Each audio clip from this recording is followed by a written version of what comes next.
Magandang gabi po sa bawat isa. So, just to share a testimony kung paano po ako napunta ng Laloma Baptist Church way back 2017. So, ako po ay na-save dahil ako po ay na-witnessan sa lansangan. So, of course, soul winning. Then, nagbabasketball yung mga kaibigan ko. Then, paglabas ko ng bahay, nakita ko sila. Nakabilog na sila doon. And then, nag-join ako. But prior to that, way back 2017, January 9, 2017, I almost died because of a stampede sa Quiapo. Dahil ako po ay isang deboto. So deboto po ako ng Nazareno. So sumasama ako doon. Yun yung first and last na pala na sama ko sa yung pinaka-fiesta kasi ang ginagawa ko noon before is sumasama ako nung lingguhan. So, every week. And then, yun yung nangyari. Muntik akong mamatay doon. Then after that, may tanong ako sa sarili ko eh. Tanong ko, ano yung purpose? Bakit ko ba ginagawa to? Na, to the point na ikamamatay ko na. Okay? Yung pananampalataya na yun. Then, nagkaroon ako ng desire na makilala yung Panginoon after that. Then, bago ako mag-graduate ng junior high school, nag-asa ako sa mother ko. Since nasa abroad siya, then pag-uwi niya dito, sabi ko, ma, pwedeng pag-uwi mo, bilan mo ako ng Bible. And then, nung umuwi siya, graduation day, binilan niya ako ng Bible. Then I tried to read the Bible and I cannot understand it. Sabi ko, hindi ko maintindihan ito ah. And then after 3 or 4 weeks later, may nakapag-share po ng gospel doon sa Blooming Treat. And then, na-invite niya po ako sa church.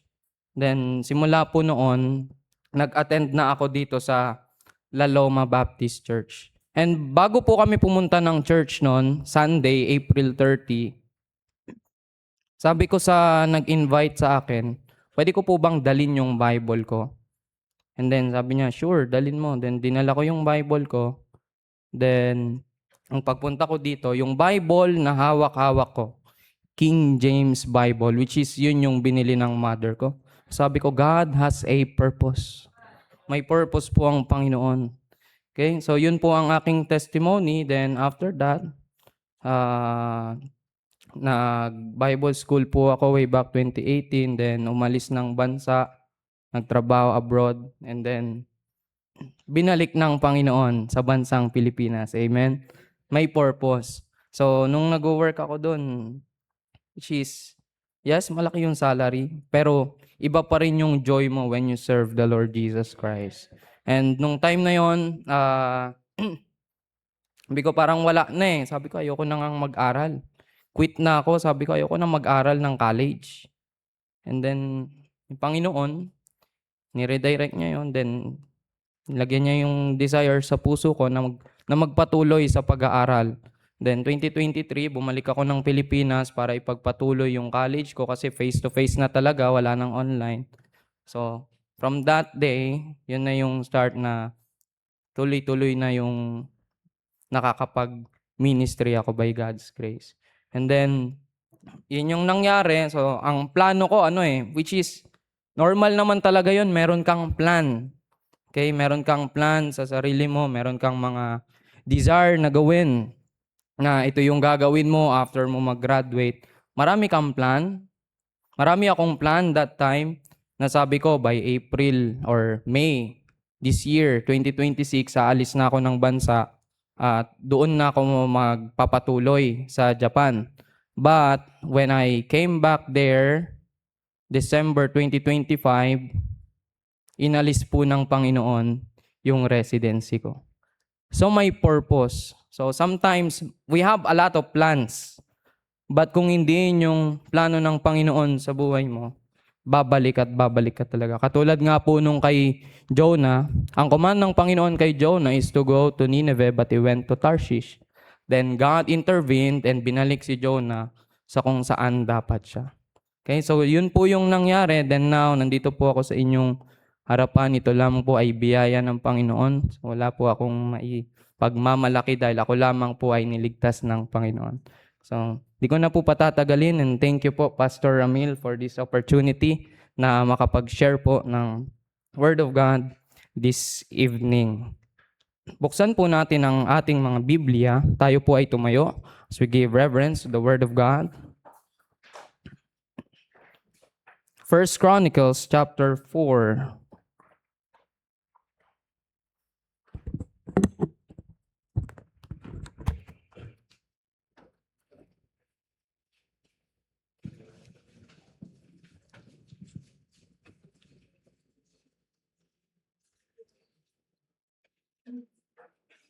First Chronicles chapter 4, verse 9 to 10. Sabay-sabay po nating basahin ito from verse 9 to 10. First Chronicles chapter 4, verse 9 to 10. Ready, read. And Jabez was more honorable than his brethren, and his mother called his name Jabez, saying, Because I bear him with sorrow. And Jabez called on the God of Israel, saying, O that thou wouldest bless me indeed, and enlarge my cause, and that thine hand might be with me, and that thou wouldest keep me from evil, that it may not grieve me. And God granted him that which he requested. Tayo po ay manalangin. Heavenly Father, maraming salamat po sa hapon pong ito na ipong binigay sa bawat isa. Salamat po at nakalabas ang bawat isa pagbahagi po ng Ebanghelyo sa mga tao. Salamat din po na kami ay muli iyo pong tinipon sa lugar na ito upang manambahan. Salamat po, O God, sa iyong salita na binigay sa amin na kung saan sa bansa po namin mayroon po kaming liberty, mayroon po kaming copy nito na hindi po kami napapersecute ng government kapag kami po ay may copy ng Word of God. And salamat po for this privilege. And I pray also, O God, na sa gabi pong ito, ikaw po ang mangusap sa puso ng bawat isa. Ikaw po ang mag-enlighten sa kanila ng iyo pong salita sapagkat wala po akong kakayahan, O God. Palain niyo po ang oras na ito, itago niyo lamang po ako sa likuran ng iyong cross. I ask all these things in the name of my Lord and Savior Jesus Christ, I pray. Amen. You may now be seated. So dito po may kita natin yung character kung saan may binanggit dito sa verse 9, si Jabez. Okay. Ang sabi po ng Bible in verse 9, And Jabez was more honorable than his brethren, and his mother called his name Jabez, saying, Because I bear him with sorrow. That's why the title of our message tonight is Jabez, an honorable man. Jabez, an honorable man. The Bible did not mention the name of his mother. Her mother called his name Jabez. And the name Jabez derived from the Hebrew word Jabez, which means to grieve or sorrowful. And the name Jabez means son of sorrow. Okay, may kita po natin na yun yung meaning ng pangalan na Jabez. And despite the negative meaning of his name, he had a good accomplishment. Despite the negative meaning of his name, he called on God. Ang sabi po dun, sorrow. That's why even though mayroon po tayong sorrow sa ating puso, we can call on God. Pwede po tayong tumawag sa Panginoon. Even though we experience sorrow, we can call on God in Jeremiah chapter 33 and verse 3. Call unto me and I will answer thee and show thee great and mighty things. Okay? So yan po. Tumawag po tayo sa Panginoon sapagkat ang Panginoon lamang yung magbibigay ng comfort in our troubled hearts. Casting all your care upon Him for He careth for you. Wala na pong ibang magke-care sa atin kundi ang Panginoon. Not anybody, but God alone. Jabez is one of the characters in the Bible who is honorable. Honorable from the Greek word kabed, meaning very great or noble man, having or showing fine personal qualities or high moral principles and ideals. We can learn from the example of Jabez.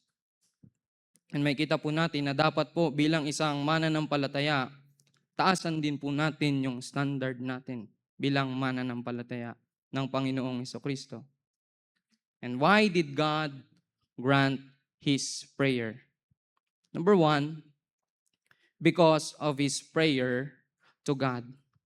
Because of his prayer to God. Makita po natin in verse 9, sabi po dito in verse 10 pala, sorry. And Jabez called on the God of Israel. We must know who we call in times of trouble. And we must know who we call in times of need. Ang problem po sa atin minsan bilang isang mananampalataya, nagtatrust po tayo sa kung ano yung meron tayo. Nagtatrust tayo sa kung ano yung accomplishment natin. Nagtatrust tayo sometimes in our ability. And we are not trusting God. Ngunit bilang isang mananampalataya, dapat po tayo magtiwala sa Panginoon. Hindi po sa ating abilidad, hindi po sa kung ano yung naitabi natin in our bank account. Hindi po yan doon eh. Kundi in time of trouble, magtiwala po tayo sa Panginoon. Okay? We must know who we call in times of need.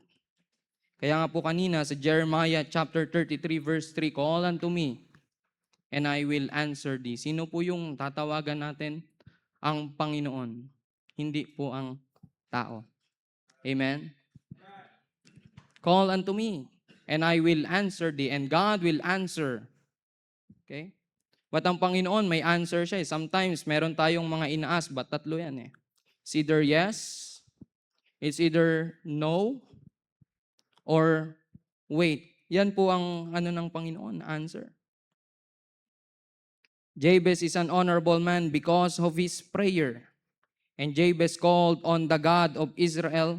And as believers of the Lord Jesus Christ, we ought to pray just like Jabez. In Luke chapter 11, verse 1, may kita po natin dyan, one of his disciple po ng Panginoon, come to him and said, Lord, teach us to pray. Nakita po natin, the name of that disciple was not mentioned. Hindi po minention yung pangalan ng disipulo na yun eh. But nag-ask siya sa Panginoon. Ang sabi niya, Lord, teach me to pray. And dapat po yan yung iyan natin sa Panginoon. Lord, teach me to pray. Lord, teach me to pray. He asked the Lord Jesus Christ to teach him how to pray. And the Lord taught him the pattern. And it should be our pattern also. Kaya nga po pag binasa natin iyan, yung Luke chapter 11, from verse 1 to verse 4, yan po yung pattern. Okay? From verse 2 to 4, yan yung pattern na ibinigay po ng Panginoon. And tignan po natin sa 1 Timothy chapter 2, verse 1 to 2. 1 Timothy chapter 2 and verse 1 to 2.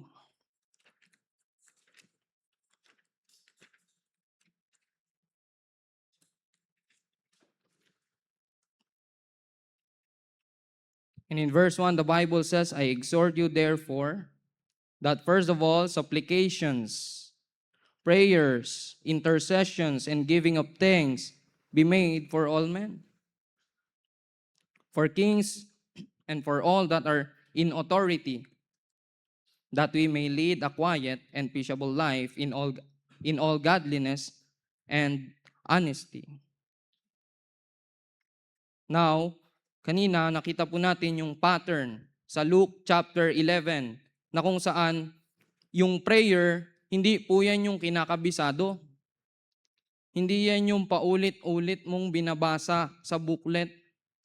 Ang prayer po, nagmumula po yan sa puso ng isang tao at sinasabi niya sa Diyos. Yan po ang prayer. Okay? Hindi po tayo tumatawag kay Mary. Hindi po tayo tumatawag kay Joseph. Tumatawag po tayo sa pangalan ng Panginoon, the Lord Jesus Christ. Okay? Because Mary cannot answer our prayers. Only God can answer our prayers. Okay? And how are we going to pray? May kita po natin dito yan sa ating pong binasa, Yung una, sa verse 1, I exhort you therefore that first of all, supplications. From the Greek word thesis, meaning entreaties or requests because of need or lack or petition. Lahat po tayo, meron po tayong kanya-kanyang need. And yung need po na yan, dapat po nating i-ask sa Panginoon. To God alone. Sa Kanya po tayo mag-ask ng ating pong mga need. And pangalawa, prayers from the Greek word proseuche, meaning prayer addressed to God. A word of sacred character, being limited to prayer to God and the element of devotion. And intercession from the Greek word enteuxis, to petition on behalf of another, confident access to God, the heart's conversion with God. And lastly, giving of thanks. From the Greek word Eucharistia, meaning gratitude, grateful worship, thankfulness, is the attitude in prayer and the action of prayer. Prayer is asking, prayer is worshiping, prayer is interceding, and prayer is thanksgiving. What the church needs today is not more machinery or better, not new organizations or more novel methods, but men whom the Holy Ghost can use. Men of prayer, men mighty in prayer. Kaya nga po bilang isang mananampalataya, if you are ministering to other people, we should pray for them. Hindi po tayo lumalabas ng basta labas lang, nang hindi pinagpipray yung mga tao na kung saan makakausap natin, mababahagian natin ng ebanghelyo, made-disciple natin, mabibisita natin. Hindi po tayo lalabas ng wala lang. We will not go out without purpose. We will go out with a purpose. And we will pray for them. Kaya nga po, bago lumabas, maganda din po na ipag-pray natin na yung heart ng mga tao na yan, i-prepare ng Panginoon. So that when they receive the Word of God, they will accept Christ as their Lord and Savior. Who are we going to pray? Sabi po dito, for all men. Sabi po dyan, be made for all men. Sa lahat po ng tao. Men from the Greek word anthropos, meaning humans or people. We should pray for everyone. Lahat po ng tao. There is no wrong person to pray and no one beyond the reach of prayer. Kaya nga po, tuwing Wednesday, mayroon po tayong prayer meeting. And prayer meeting is one of the neglected activity ng church. Na dapat po ina-attendan po natin. Dahil yan yung panahon natin para manalangin sa Panginoon. Nang sama-sama. Yes, maganda din yun na pumupunta ka dito sa church, you pray with other believers, but how about your private time? Do you pray? Do we pray? Nagpe-pray po ba tayo? Na dapat po ang isang mananampalataya, meron siyang personal time na kung saan yun yung time na kakausapin niya yung Panginoon. Wala siyang ibang gagawin kundi kausapin ng Panginoon. Wala siyang ibang gagawin kung hindi basahin ang salita ng Diyos. Because prayer is our way of talking to God. And His Word is His way of talking to us. Amen? Kakausapin po tayo ng Panginoon. He will respond through His Word. The reason why, kaya tingin mo silent ang Panginoon is because you don't read the Bible. We don't read the Bible. We don't pray. Yan po yung nagiging problem. Kaya ang tingin natin sometimes, Lord, parang hindi mo naman ako naririnig. Nasa atin po yung problem. Amen? And it is not a matter of can or can't, na kung saan every day we do a lot of work and then sasabihin natin, wala na akong time mag-pray, wala na akong time mag-aral ng salita ng Diyos kasi pagod na ako. It is not a matter of can or can't, it is a matter of will or won't. And kapag sinabi po nating will, meaning to say, intentionally yan. Intentional yan, na kung saan, regardless of what you are feeling, regardless of ano yung ano yung pagod na meron ka that day. You will go to God in prayer. You will have time just to talk with God. You will have time to read His Word.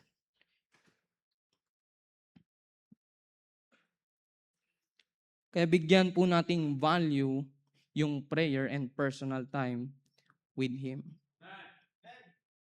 Now, sino pa po yung ipagpe-pray natin? Rulers. Pray for our government officials. Despite of what's happening in politics, we have to pray for them. Kaya meron pong illustration dito. Sabi po dito, a mother and her young son were walking home one evening when a violent thunderstorm developed overhead. The temperature began to drop as ominous clouds rolled in. Raindrops began to fall, and the wind picked up in velocity. As the two made their way through the city park, the giant oak trees were now whirling in the wind, and small twigs and leaves blew past the hasty travelers. As the little boy looked up and saw the tops of the trees ranging like dragons caught by their tails, he said, "Mommy, why don't they cut down these trees so the wind won't blow?" Dahil ang thinking po nung bata is, ang nagkokos ng hangin is yung puno. But yung puno is gumagalaw siya because of air. So yun po yung nangyayari. We mistake the problem. Na sometimes, iniisip natin, ang problem, government.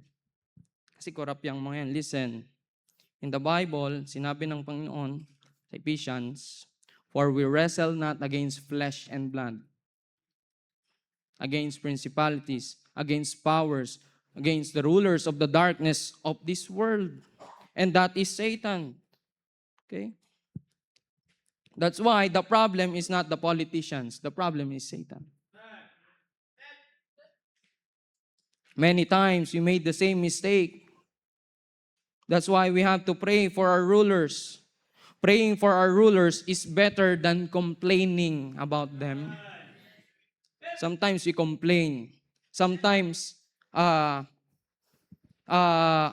yung bang, because of politics, parang hindi ka na Kristiyano sa social media mo. Na kung saan nakikipagsagutan ka na because of politics. And hindi na nakikita yung pagiging mananampalataya mo. That's why instead of complaining about them, instead of commenting on social media, we have to pray for them. Pray for our rulers is better than complaining about them. Why we pray? Basahin po natin in verse 2, for the kings and for all that are in authority, that we may lead a quiet and peaceable life in all godliness and honesty. Why we pray? For quiet. From the Greek word eremos, meaning tranquility. Not just for quiet and for peace. Peaceable from the Greek word hesukios, free from disturbance. And for godliness. Godliness from the Greek word eusebia, meaning reverence, piety towards God. And we are praying for honesty. From the Greek word semnos, meaning honor, purity, decorum, or proper conduct. Sabi ni R.A. Torrey, the chief purpose of prayer is that God may be glorified in the answer. Yan po yung purpose. Maitaas po yung pangalan ng Panginoon. Hindi po ang ating mga sarili. Sometimes we pray, pinagpe-pray natin na itong ministry na ito, pagpalain ng Panginoon, na ito, ganito yung mangyari. But sometimes, nadadala ka na ng kaya yan lumago because of me. Nakalimutan mo na ba na pinag-pray mo yan sa Panginoon? Napalaguin ng Panginoon? It is not because of us. It is because of God. Kaya wala po tayong dapat ipagmalaki sa Diyos.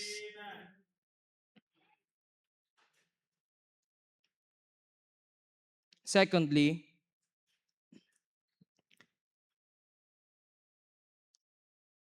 Jabez, an honorable man, first, because of his prayer to God, and secondly, because he desires the presence of God. Napaka-importante po ng presensya ng Diyos sa buhay po ng mananampalataya, sa buhay po ng bawat isa. Importante po ang presensya ng Diyos. For Jabez, the presence of God is important. He wants the hand of God to move in his life. He knows what God did in the past. He was not there, but he heard about the testimony of how the God of Israel works. That's why kung babalik tayo dun sa text na atin pong binasa sa 1 Chronicles, mababasa po natin dun sa verse number 10. Ang sinabi po dito in verse 10, and Jabez called on the God of Israel. And Jabez called the God of Israel. And Jabez knows how the grace of God works upon the lives of Israelites, where they are enslaved in Egypt, and God makes a way through the sea. When they found no water to drink in Marah because it is bitter, God made the water sweet so that they could drink. And most of the time, God showed these miracles to us, but still we are not believing it. Marami na pong ginawang miracle ang Panginoon sa buhay po ng bawat isa. And sometimes, yung iba po sa atin, binigyan tayo ng second life, second chance ng Panginoon to live in this world. Kaya wag po natin yang sayangin. Wag natin sayangin yung grace ng Panginoon na ibinigay po sa atin. God makes a way through the Red Sea, and most of the time God showed these miracles to us, but still we are not believing it. God reveals His will to us through His Word, but still we are not convinced because we don't want to be used by Him. Na kung saan, inireveal na po ng Panginoon through His Word yung Kanyang will sa buhay mo. Kung ikaw ay young people, then kinakausap ka ng Panginoon to surrender your life, crystal clear mula sa salita ng Diyos na tinatawag ka to surrender full time. Don't be afraid to surrender. Huwag mong hintayin na ang Diyos na yung kumilos para mag full time ka. Huwag mo nang hintayin. Dahil magkaiba yung nag-surrender ka kaysa yung Panginoon na yung kumilos mismo para mag-surrender ka. Yun yung problem na kung saan bilang isang young people, ayaw mo Kasi marami tayong ambition. Gusto natin ganito, ganyan. Dapat yung mga kaklase na kasabay ko, kung ano yung meron sila, meron din ako. Don't compare yourself to other people. Trust God. Mas maganda po na sumunod ka sa panawagan ng Panginoon kaysa magmatigas ka pa. Amen? Kaya nga, you need to surrender your life. Sabi ko nga noon missions conference, sabi ko, nakailang SLA na ba ako? 2018, tapos 2023, tapos kikinig ka pa ng missions conference, yan, ganyan. Hanggang sa, natanong ko na lang yung sarili ko, kailan ba? Ayun, Panginoon yung gumawa ng way. Huwag mo nang hintayin yon. Huwag mo nang hintayin na yung Panginoon yung mag-alis ng mga bagay na mahalaga sa iyo. Dahil pag ang Panginoon ang kumilos, talagang iiyakan mo yan. Pero kung yan binigay mo na agad, mas yung heart mo dun Mas peaceful ka. Kasi alam mo na ibinigay mo sa Panginoon. But pag may ginawa na yung Panginoon sa buhay mo, obey. Not just follow, obey. Dahil magkaiba po yung follow and obey. Kapag yung follow, pwedeng sumusunod ka lang sa kung ano yung ginagawa. Pero kapag ka nandyan na yung hardship, nandyan na yung trials, you will not obey. Yun po ang difference nun. And there is hardship in the ministry, but all you need is the presence of God. Amen? Mahirap po. But kung kasama mo ang Panginoon, na ginagawa mo yung kanyang kalooban sa buhay mo, you have that joy in your heart.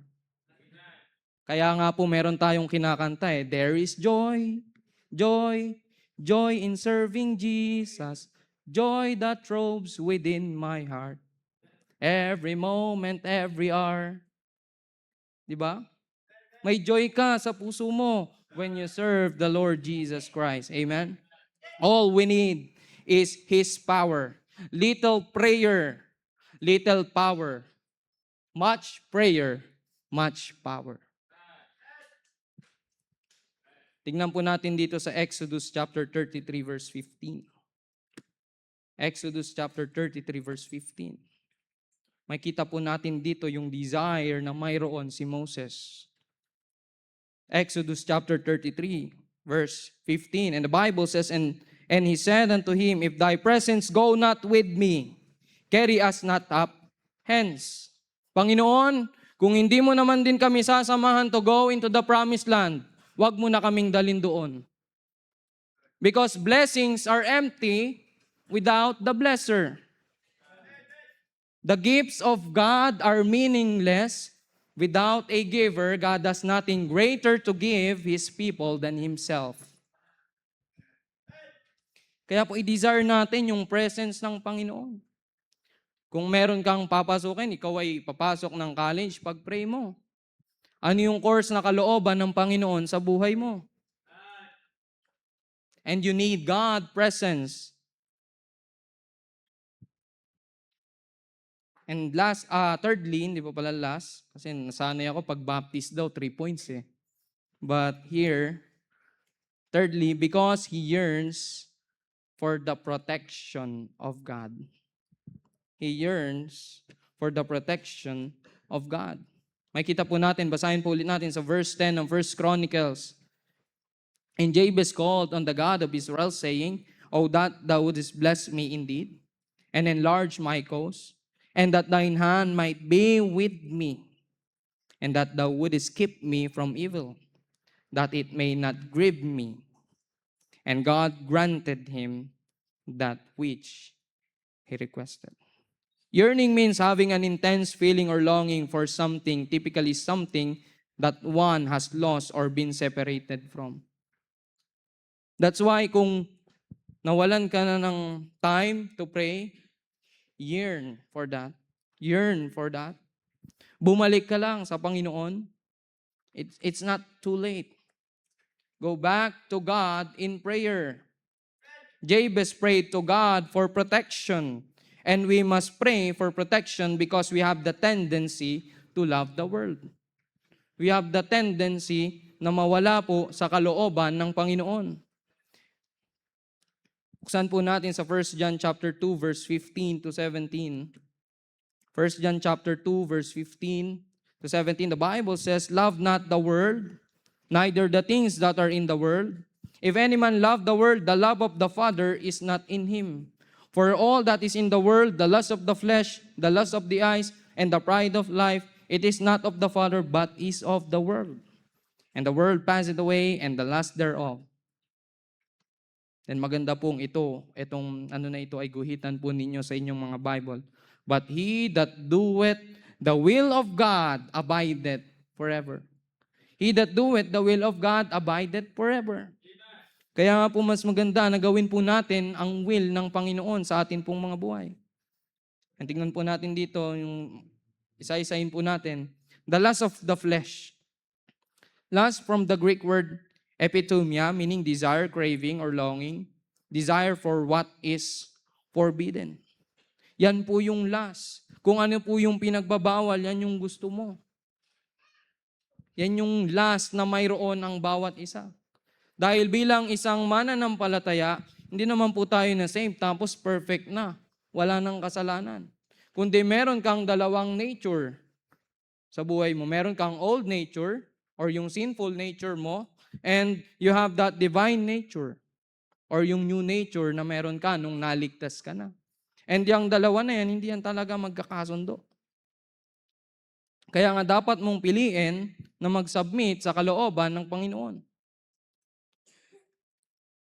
Lust of the eyes, the stimulus of sight will eventually affect one's thought life. Kaya nga po kinakailangan din po natin mag-ingat bilang isang mananampalataya sa atin pong mga pinapanood. Importante po yan, na kung saan ingatan mo kung ano yung pinapanood mo sa tablet mo, ingatan mo kung ano yung pinapanood mo sa cellphone mo, ingatan mo kung ano yung ine-entertain mo sa social media. Dahil dyan po magsisimula yan. And the pride of life, from the Greek word alazoneia, meaning empty or braggart talk. Makita po natin in Genesis chapter 11 verse 4, and let us make us a name. Yan po yung time na gagawin po nila yung Tower of Babel. And ayan po, nasa screen. And they said, go to, let us build us a city and a tower, whose top may reach unto heaven, and let us make us a name, lest we be scattered abroad upon the face of the whole earth. Tignan niyo po dyan, nakalagay, let us make us a name. That is pride of life. And that is the reason why marami pong language ang mundong ito. Because God scattered them because of pride. And bilang isang mananampalataya, let us, sabi diyan, let us make us a name, na dapat hindi po ganyan yung prinsipyo na mayroon po tayo. Sapagkat dapat po ang naitataas po sa ating mga buhay, walang iba kundi ang Panginoon. The Bible says in Colossians that in all things, He might have the preeminence. Hindi po sinabi ng Bible na some things, but ang sabi mo ng Bible is all things, He might have the preeminence. John the Baptist said, He must increase, I must decrease. Kaya nga po sa ministry, hindi po tayo gumagawa ng pangalan. Hindi po tayo nagsaserve para makilala. Hindi po tayo nagsaserve para kapag pumunta ka sa ibang lugar, kilala ka nila doon. Hindi. Hindi tayo nagsaserve para lang masabi na malaki yung ministry mo. Nagsaserve tayo para itaas ang pangalan ng Panginoon. Hindi ang ating mga sarili. Because kung itataas natin yung ating mga sarili, that is the pride of life. That is pride of life. Minamahal mo na yung mundo. Nakikita natin yung Demas disease sa buhay ni Demas. Okay? Mga di masyadong nagsimba, ganun ba? Di masyadong... Okay? In Philemon chapter 1 verse 24, tignan natin ito. Philemon chapter 1 verse 24. Makikita natin dyan, Marcus, Aristarchus, and tignan nyo, nandyan si Demas. Lucas. Ano ang sabi ng Bible? My fellow laborers. My fellow laborers. But, tignan po natin yung 2 Timothy chapter 4, verse 10. 2 Timothy chapter 4, verse 10. For Demas hath forsaken me. Ano yung naging reason? Having loved this present world. And is departed unto Thessalonica, Crescens to Galatia, Titus unto Dalmatia. May kita po natin, nung una, sinabi ng Bible that Demas as a fellow laborer. But in 2 Timothy chapter 4, verse 10, Demas had forsaken Paul. Because there is a tendency na ngayon, matapat ka sa Panginoon, but later on, you will love this world. Kaya nga po sabi ng Bible, love not the world, neither the things that are in the world. If any man love the world, the love of the Father is not in him. The Bible describes the things of the world as evil works. And this world hates believers and the Lord Jesus Christ. That's why kinakailangan din po nating ingatan kung sino po yung ating mga sinasamahan. Pwedeng dito sa church, kasama mo yung mga believers, but how about paglabas mo ng simbahan na ito? Of course, normally, nandyan na makakatrabaho mo sila kung ikaw ay nag-work sa secular. But the question is, nakikita ba nila yung separation sa buhay mo? Na kung saan ikaw bilang isang mananampalataya, kapag ka ba inaya ka nila sa isang lugar na alam mong hindi dapat pinupuntahan ng Kristiyano, nag-i-stand ka ba? Madaling mag-stand with a crowd like this, na kung saan mananampalataya yung mga kasama mo. But how about outside this church? How about in school? How about in work? Ano po yung nakikita nila sa atin? Baka kung ano yung sinasabi nilang mura, sinasabi mo na rin. Kaya nga dapat kang maging maingat dyan. The Bible says in Psalm chapter 1 verse 1, "Blessed is the man who walketh not in the counsel of the ungodly, nor standeth in the way of sinners, nor sitteth at the seat of the scornful." Kahit nga po yung umupo ka lang kasama nila. Kaya po yan po yung isa sa kailangan po nating ingatan bilang isang mananampalataya. Yung mga tao na nakakasama natin sa labas, because it can influence us. Now, kung alam mo nang hindi maganda yung influence nila sa'yo, then don't be afraid na mawalan ka ng kaibigan dahil lang ginagawa mo kung ano yung tama para sa Panginoon. Dahil lang sa nag-i-stand ka sa principles mo from the Word of God na ibinigay sa iyo ng Diyos. A system in which Satan blinds people to the truth.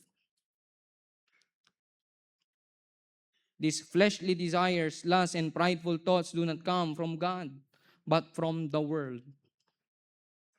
When a man sins, he goes against God's word, God's will, and God's purpose for your life. The reason why you cannot follow God's purpose in your life is because you continue in sin.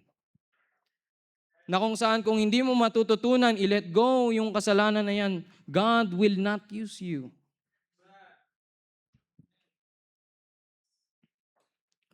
Worldly wisdom is in direct contrast to God's wisdom and His will for us.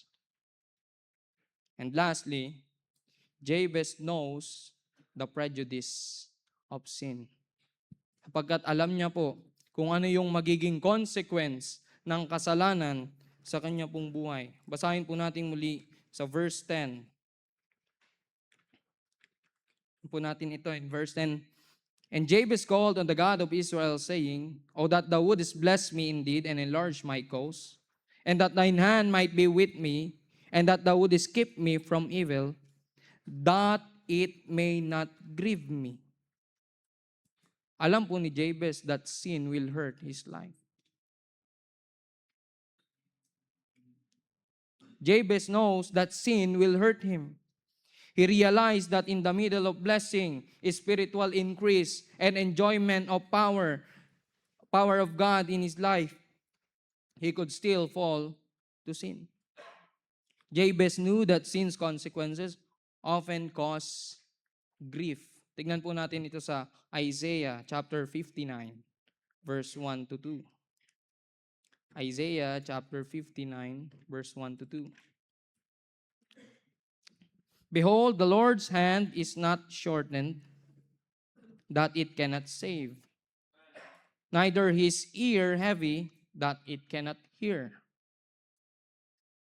In verse 2, "But your iniquities have separated between you and your God, and your sins have hide his face from you, that he will not hear." The reason why God cannot hear our prayers, it is because of sin. It is because of iniquities in our life. That's why kinakailangan mo ng iwaksi yung kasalanan na yan. And the Bible says in 1 John chapter 1, verse 9, if i-confess mo yan sa Panginoon, He is faithful and just to forgive you. Amen? Because of blessing, you will forget the blesser. Kaya nga po, kailangan din natin niyang ingatan kapag tayo na ay pinagpapala ng Panginoon. In Deuteronomy chapter 8, yan po natin ito sa Deuteronomy chapter 8, verse 11 to 14.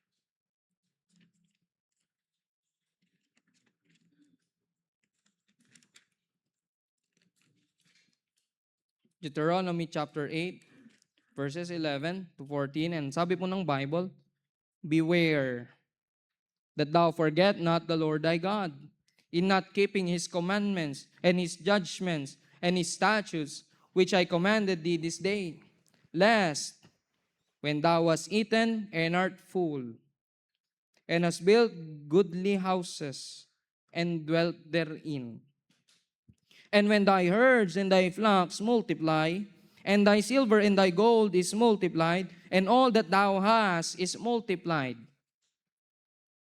Tignan po natin yung naging resulta sa verse 14. Then thine heart be lifted up, and thou forget the Lord thy God, which brought thee forth out of the land of Egypt from the house of bondage.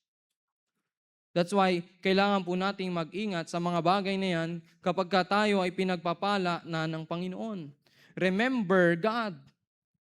Don't forget the blesser. Don't love the blessing, but love the blesser. In verse 18, the Bible says, but thou shalt remember the Lord thy God. And the Bible, sinabi dito, remember. Ibig sabihin po ng word na remember, forget not. Huwag mong kalimutan. For, sabi po dito, for it is He that giveth thee power to get wealth, that He may establish His covenants which He sware unto thy fathers, as it is this day. It is He that giveth thee power to get wealth. Ano man po yung mayroon tayo ngayon, yan po ay sa Panginoon, hindi po sa atin. It is He that giveth the power to get wealth. Ini-steward lamang po sa atin yan ng Panginoon. We are just a steward in this world. All of these things na mayroon po tayo ngayon is galing sa Panginoon. Wala po tayong may pagmamalaki sa Panginoon sapagkat Siya ang nagbigay niyan.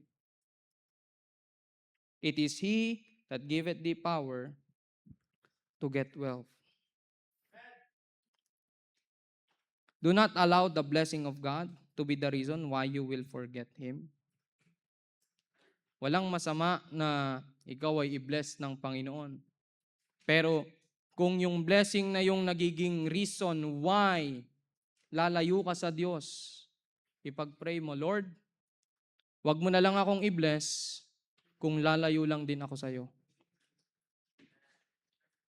Do not allow the blessing of God to be the reason why you will forget Him. Remember, forget not. Huwag mong kalimutan yan. Huwag mong kalimutan ang Diyos na nagbigay sa iyo ng blessing. And gamitin mo yan. Kapag ikaw blinis ka ng Panginoon, make sure you use it for His glory, not for yourself. And in conclusion, and God granted him that which he requested. In-answer yun ng Panginoon. Okay? In-answer po yun ng Panginoon. May kita natin, he called on God. And may kita din natin sa pangalawa, he desires the presence of God. Na kung saan dapat po bilang isang mananampalataya, mas mahalaga po sa atin na kasama natin ang Panginoon sa anumang ginagawa natin. Because he yearns for the protection of God. Dahil alam po ni Jabez ang magiging result ng sin sa kanyang buhay that will hurt him. Kaya nga, nag-pray siya ng protection eh. Okay? And because he knows the prejudice of sin. Because he calls on him through prayer. Prayer is our way of talking to God, and His Word is His way of talking to us. Because he desires the presence of God, because he yearns for the protection of God, and because he knows the consequences of sin. Huwag po natin yang kalimutan. Huwag po natin kalimutan yung mga napag-aaralan po natin sa Biblia na kung saan sometimes pag-aralan lang natin yung characters from the Bible, you'll be amazed how God works in the life of those characters in the Bible. And we will learn a lot from them. Sometimes may mga mistake doon. Of course, hindi mo gagayahin yung mistake. Ang kukunin mo, paano ka makakaiwas sa mistake na yun. Jabez, an honorable man. If we desire that for his glory. Jabez, an honorable man. Let's pray. Our Heavenly Father, na ito, na ipong binigay sa amin, na kami po ay nakapag-aral ng iyo pong salita. Tulungan niyo po ang bawat isa na kung saan itong mga napag-aralan namin mula sa iyong salita ay may apply po namin sa amin pong mga buhay. And salamat po, O God, sa buhay ni Jabez. Though 2 verses lang po yung sinabi mo mula sa iyong salita patungkol kay Jabez. But na-bless po kami sa kanya pong testimony and sa kanya pong prayer. And Lord, patuloy niyo po kaming tulungan, patuloy niyo po kaming turuan, Panginoon, patungkol sa tinatawag na prayer. Maraming salamat po sa gabing ito.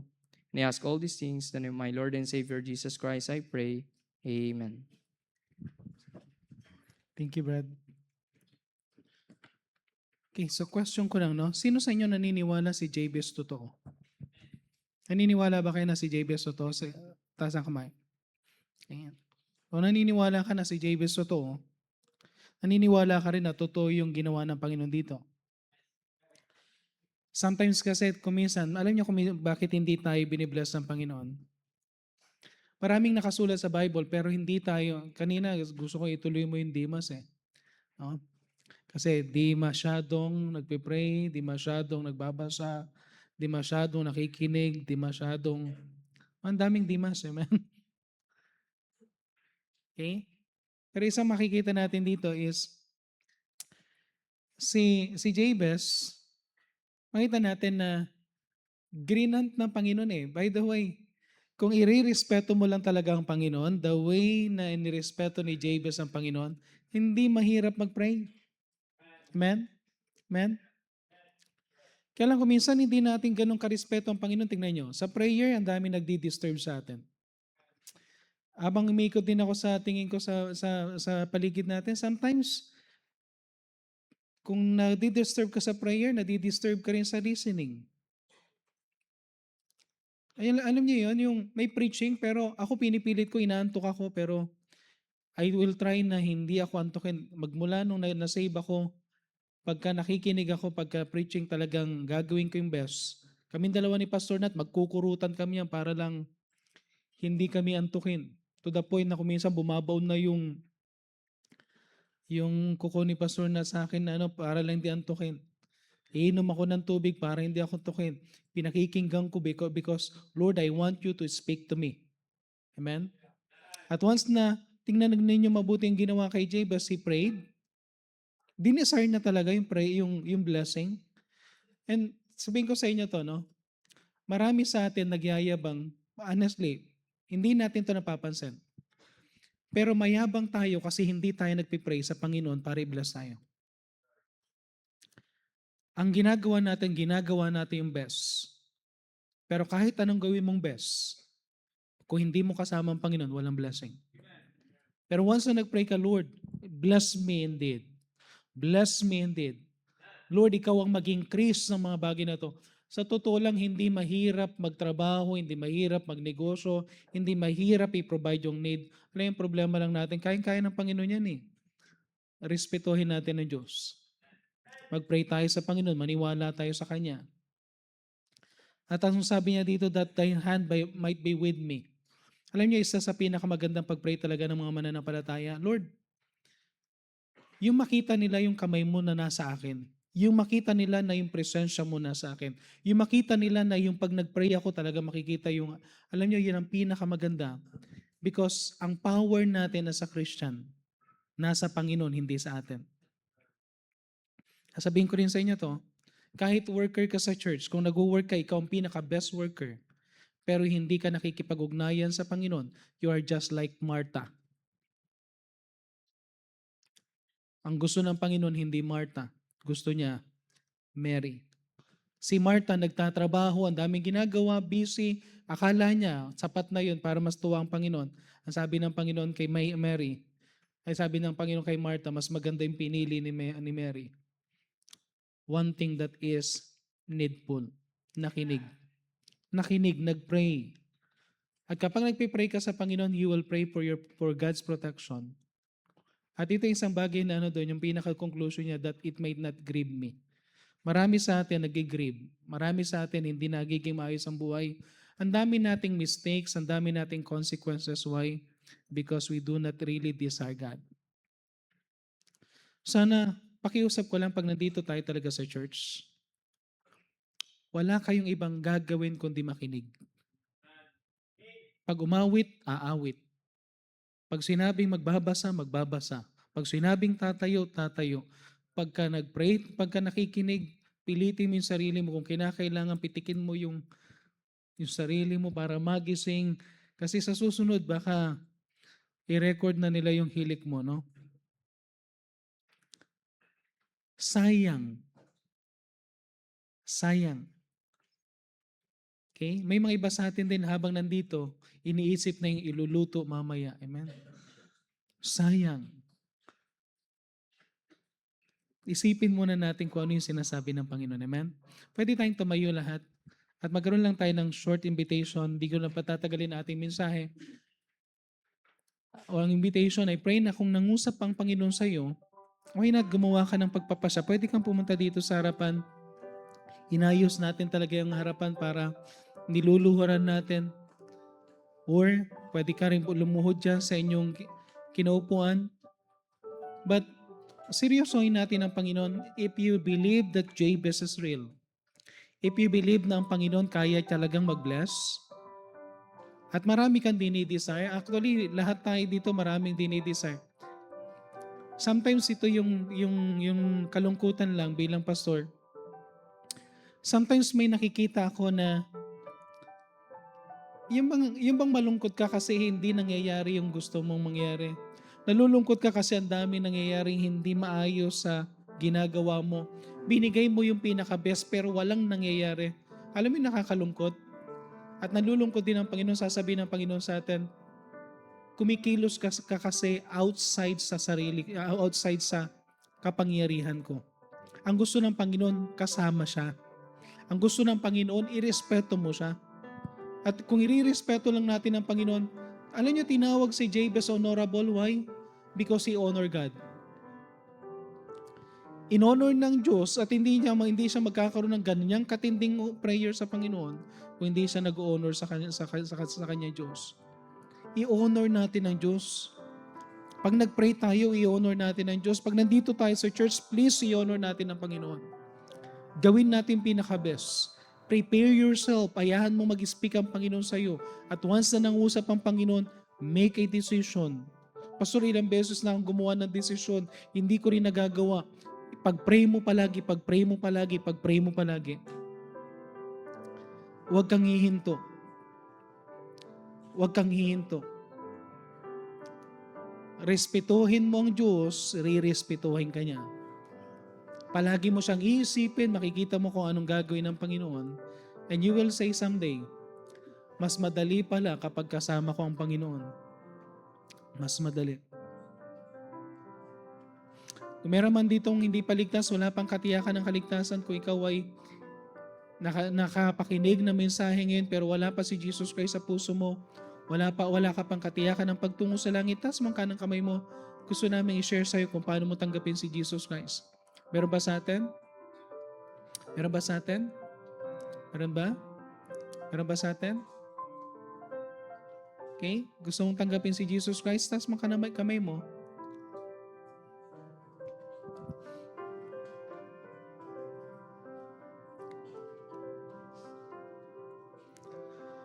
Okay, isang challenge natin. Church, pag-pray natin to, no, total patungkol to sa prayer. Pag-pray natin to, individual prayer ito. Alam ko meron at meron sa ating mga buhay na meron tayong disappointment, discouragement, failures. Okay? Marami tayong mga ganyan kasi sometimes nakikinig lang tayo kasi sa sarili natin hindi tayo nakikinig sa Diyos. Now, it's not too late kung may failures.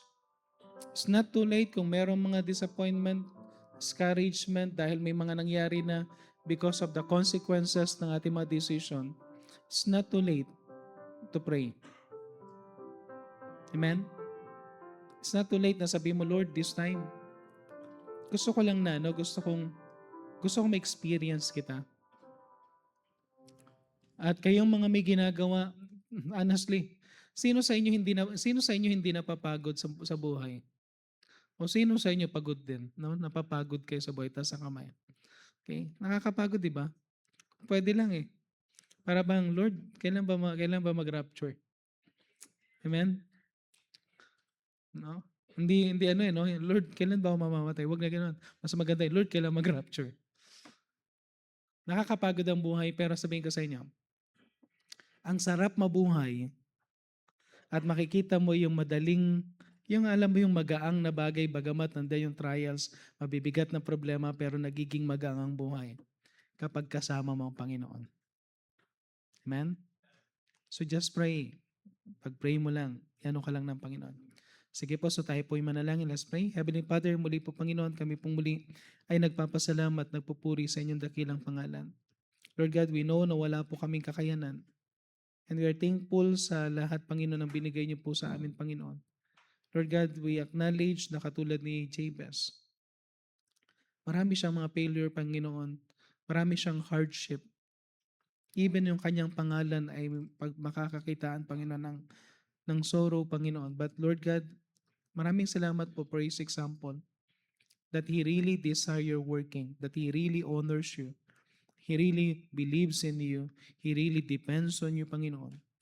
At dahil sa kanyang pagtitiwala sa inyo, Panginoon, nakita namin, Panginoon, kung paano siya nag-pray at paano mag-grant, Panginoon, ng lahat ng kanyang mga panalangin. Lord God, I know na kaya niyo pong gawin ito individually sa bawat buhay ng bawat isa sa amin. Lord God, we have failures, we have problems, we have disappointments. But nais namin idulog sa inyo, Panginoon, hindi pa huli ang lahat habang may buhay kami, Panginoon. Tulungan niyo po kaming ayusin lahat ng mga bagay na nagiging problema sa buhay namin, Panginoon. Tulungan mo kami, Panginoon, na maging maayos at maging madali. Bigyan niyo kami ng wisdom as we do our works. Yung mga may business, Panginoon, tulungan niyo po sila, bigyan niyo po sila ng wisdom kung paano sila magkakaroon ng malagpasan nila, Panginoon. Even may mga crisis na in-experience namin, Lord. Alam namin, Panginoon Lord, na kapag ikaw ang nagbigay ng wisdom, we could surpass, Panginoon, ang mga crisis na ito. Lord, kung may mga bagay, Panginoon, sa relationship namin that we need to restore, na maayos niyo po, Panginoon, ang aming family, na maayos niyo po, Panginoon, ang mga relationship. Lord God, wala pong imposible. I pray na tulungan niyo po kami na magtiwala sa inyo. Lord God, kung ang buhay namin ay naging failure, kung ang buhay namin, Panginoon, ay nagkaroon kami, Panginoon, ng mga mantsa ng kasalanan, o anumang bagay, Panginoon, na hindi maayos sa aming mga buhay, Lord God, alam namin, Panginoon, na meron kayong biyaya, Panginoon, habang buhay kami. Lord, I pray na katulad ni Jabez, Lord, bless us indeed. Lord, enlarge our cause. Lord, we pray na hindi nyo lang po kami increase at i-bless, but we pray that you will protect us. I pray, Panginoon, na kayo pong yung inyong presence, ang inyong hand ang makita ng Panginoon sa mga buhay namin. Pagpalain niyo po lahat, Panginoon, ng mga naging decision. Maraming salamat po for the preaching of your word. Maraming salamat po sa paggamit niyo po rin po kay Brother Aran. At patuloy kayo po, Panginoon, na maitaas sa lahat ng mga ginawang decision sa gabing ito. Ito na po ang aming samod dalangin sa pangalan ng Panginoon Jesus. Amen.